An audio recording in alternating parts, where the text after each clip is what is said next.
autismo leve, e eu vou falar sobre o diagnóstico e o tratamento para adultos com TEA, que é um assunto que ainda precisa avançar muito.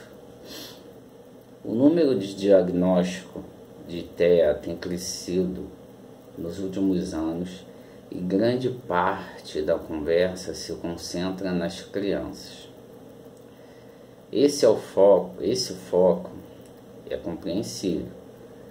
O quanto antes o distúrbio é confirmado, melhor tende a ser o impacto do tratamento na qualidade de vida desse indivíduo. E com mais gente falando sobre o autismo e mais informações sendo trocadas, um número cada vez maior de adultos tem se descoberto dentro do espectro. Mas enquanto a rede de apoio para crianças autistas segue crescendo, com o avanço de pesquisas e tratamentos com ênfase na idade infantil e o surgimento de mais instituições de atendimento, sejam públicas ou privadas, infelizmente, o cenário para os adultos e idosos com TEA ainda deixa muito a desejar. É aquilo que eu estava falando, né? A gente tem muitos assuntos, muitos livros, muitos pesquisadores, psicólogos, muitos psiquiatras, profissionais. A gente vê muito material no YouTube, principalmente voltado para o TEA, né, para o diagnóstico, para o tratamento das crianças. Só que nós não podemos esquecer daquelas crianças que não são diagnosticadas, seja por qual motivo for, e essas crianças elas crescem com esse transtorno e a vida delas não é fácil, porque elas têm esse transtorno e elas não têm um tratamento adequado. Então a vida delas acaba sendo um pouco mais difícil por conta disso, que foi o meu caso. E aí a gente não pode esquecer dessa parcela da população. Entendeu? É aquele ditado, né? Antes tarde do que nunca. Já que não foi visto na época em que teoricamente deveria ter sido vista, né, onde o diagnóstico precoce, que é o mais indicado, deveria ter sido feito, a gente avança e vai pelo menos para o diagnóstico tardio, mas a gente vai para aquele indivíduo que foi diagnosticado, mesmo que tardiamente, identificando qual grau de autismo ele está atingindo, se ele atingiu um grau leve, um grau moderado ou um grau severo, para a gente conseguir nortear o tratamento mais adequado para ele e minimizar, né, os impactos que o TEA ele traz no indivíduo. E não é que a gente vá curar, porque não existe uma cura, mas a gente pode fazer com que um autista severo ele consiga ir para o moderado, e a gente talvez consiga fazer um autista moderado e pro leve, e talvez a gente consiga fazer um autista leve e apenas para os sintomas. Então a gente acaba melhorando a qualidade de vida desse indivíduo e inserindo ele na sociedade de uma maneira mais eficaz, de uma maneira que ele possa ser mais produtivo, de uma maneira que ele possa se sentir mais útil e fazendo mais parte dessa sociedade, se sentindo menos à margem dessa sociedade, porque no final das contas a gente acaba, quem é autista, pelo menos a maioria deles, se não todos, acaba se sentindo à margem da sociedade. Então aqui eu vou falar um pouquinho sobre o autismo leve. Todas essas informações que eu tô trazendo para vocês aqui, eu vou colocar aqui na descrição, na descrição eu vou colocar todos os sites, né, que eu tô trazendo para vocês, todas as informações, de onde eu tô trazendo. Eu tô pincelando o que eu acho importante de cada site. Isso aqui é legal, eu tirar daqui, isso aqui é legal eu tirar daqui. Então eu tô pegando alguns sites e vou citar as fontes para vocês, porque isso é importante e é necessário eu citar as fontes para vocês, e tudo isso vai ser citado. Não se preocupem, eu vou falar sobre tudo isso para vocês. Eu tô dando uma olhada aqui, tô tentando pegar a melhor informação do que eu acho nesse momento para falar sobre o autismo leve. Eu vou dividir esses vídeos, eles foram uma sugestão do meu irmão Adam, e cada vídeo desses eu vou falar sobre um grau do autismo. Hoje eu vou falar sobre o autismo leve, e depois eu vou falar sobre o autismo moderado e o severo.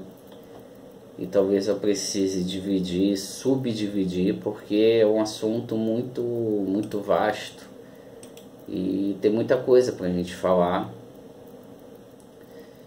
Então a gente vai tentando fazer um apanhado de tudo isso, né? Eu estou trazendo aqui um conteúdo que eu considero importante e que eu espero que ajude muita gente, né? Uma pessoa que apresenta os sintomas do autismo leve, ela pode ser facilmente percebida? Isso é uma pergunta. Ela pode ser facilmente percebida? Vocês estão olhando para mim, vocês conseguem perceber que eu sou um autista leve? A resposta é não. Na maioria das vezes você não consegue perceber que aquela pessoa ela é um autista leve, um autista grau 1. Eis o que muitos temem quando não sabem diferenciar o que pode ser o transtorno do espectro autista, o TEA, ou uma introspecção, por exemplo. Aquela pessoa que fica na dela, é só o jeito dela, ela fica na dela, não é nada demais. As situações podem ser diversas, as mais diversas possíveis. No entanto, o caminho tomado até esse ponto não é fácil, até o ponto da gente conseguir diagnosticar, devido aos sintomas do grau mais leve do transtorno. Por que é difícil perceber as características mais comuns quando se trata do autista leve? O motivo que torna essa percepção mais complicada é o fato que uma pessoa com autista leve desempenhar funções que um indivíduo sem TEA e da mesma faixa etária exerce. É o que se chama de autista funcional. No entanto, vale destacar que, se de um lado as competências são colocadas em prática, por outro lado, o desenvolvimento de tais habilidades não demonstram a mesma desenvoltura. A linguagem é uma das principais. Outra razão pela qual os sintomas do autismo leve não costumam ser notados se dá em função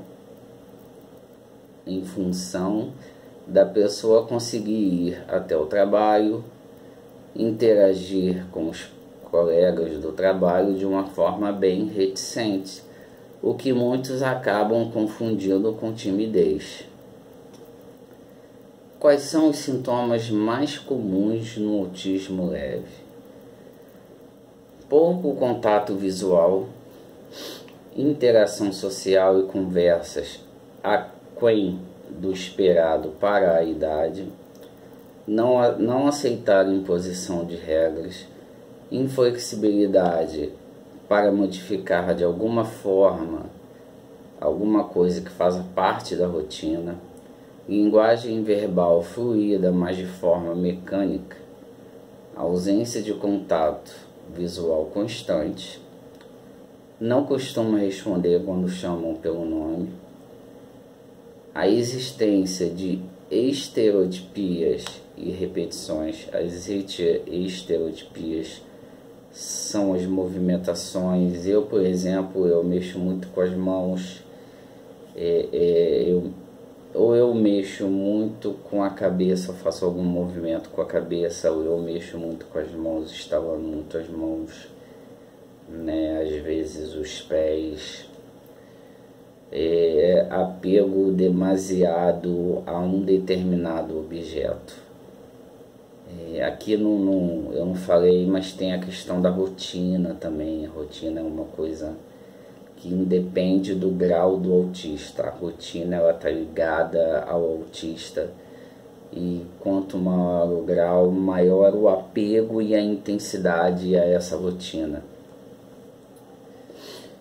Autismo leve e o diagnóstico tardio. Considerando que o TEA não é possível ser confirmado por exames de imagens, a maneira mais eficaz de chegar ao diagnóstico é através da observação de pais e professores. Logo depois, o passo que possibilita esse resultado é a consulta médica. No consultório, as pessoas devem relatar ao especialista tudo o que acontece na vida dele, considerando a abrangência familiar, escolar e social. Essa abordagem é extremamente importante para que o profissional realize seus procedimentos e chegue ao diagnóstico de fato. É sempre válido lembrar que quanto mais tardia for a descoberta, maiores podem ser os impactos na vida da criança. Muitas situações corriqueiras podem passar despercebidas. Podem existir comorbidades no autismo leve? Sim, claro, eu sou um exemplo disso. Eu sou um autista leve com as seguintes comorbidades: depressão e ansiedade. Inicialmente depressão grave e ansiedade severa, atualmente controladas, com medicações que inclusive eu já apresentei em outros vídeos. Em um vídeo anterior eu apresentei as medicações que eu estou tomando, para que de alguma forma eu consiga ficar com a minha situação controlada de alguma forma.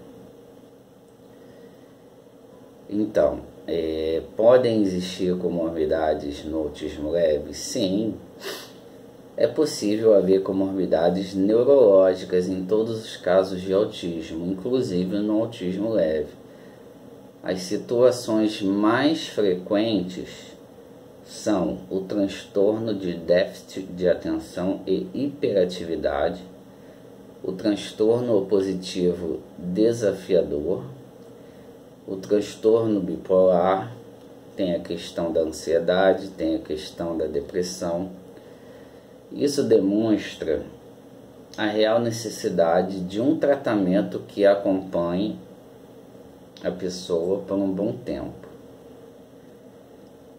Tal acompanhamento é fundamental para que o processo de desenvolvimento de habilidades, cuja evolução tende a resultar em uma autonomia maior frente aos desafios que surgirem na vida dessa pessoa, seja mais fácil, né? Esse foi o meu maior vídeo até agora. Eu tentei falar assim, de uma forma mais resumida possível tudo que eu poderia falar. É claro que eu vou ter que fazer uma parte 2 sobre o autismo leve, não vai ter jeito, eu vou fazer uma parte 2. E novamente eu espero contar com o like de vocês, eu espero contar com um compartilhamento, e para a gente poder fazer com que esse vídeo ele chegue ao maior número de pessoas possível. Mais uma vez, obrigado, e a gente se vê até o próximo vídeo.